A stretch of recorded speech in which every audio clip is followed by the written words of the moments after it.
น้อยมันก็บ่ทันปวดแล้วเนาะมันเกิดได้ใหญ่รุ่นกำลังแล่นกำลังวิ่งพอแก่ตัวมามันก็เริ่มมารุมเร้าเฮาแม่นบ่ทุกคนเด้บ่เลือกเพศบ่เลือกชั้นวรรณะทุกคนเลยต้องรับกรรม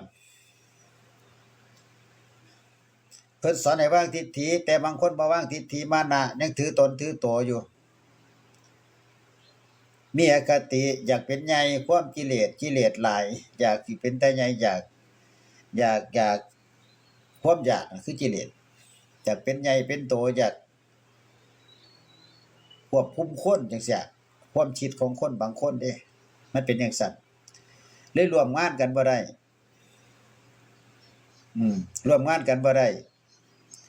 คนที่มีทิฏฐิคือคนที่ไม่ยอมรับความเป็นจริงไม่ยอมรับสภาพความเป็นจริงสภาพความเป็นจริงเป็นจังได๋ต้องเบิ่งฐานะเจ้าของนำเจ้าสิเป็นไผก็ตามสร้างคันเจ้าบ่ฮู้ฐานะเจ้า